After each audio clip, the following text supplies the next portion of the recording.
На Дженифер Симонети Брајан и требале 8 години да стане еден од водечките експерти за вино.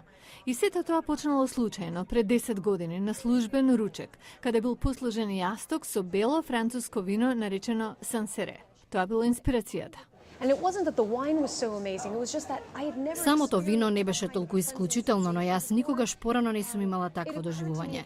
Тие две работи не се послужени заедно случајно. Многу добро одеа заедно и тоа ме воодушеви. Тогаш започна моето патување низ тајните на виното. Во тоа време ништо не знаела за виното. Почнала да зема часови. Го напуштила банкарството каде до тогаш работела, што не било лесна одлука, бидејќи таму платата и била 600-цифрена. Се преселила во Њу Јорк да работи во продавница за вино. Имав многу поголем интерес и порив за виното, што никогаш го немав за банкарството. Тогаш решив, кога нешто треба да работам 15 или повеќе часови на ден, тогаш барем ќе уживам во тоа.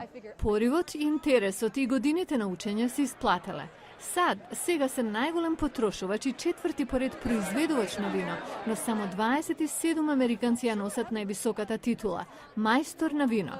Дженифер е една од нив. Тоа е титула што ја дава Институтот на мајстори на вино лоциран во Лондон. Откако ја добив дипломата ми треба уште 6 години да се подготвам за испитот. Испитот е сочинет од 4 денови на тестирање. Тоа е олимпијада за винарската индустрија.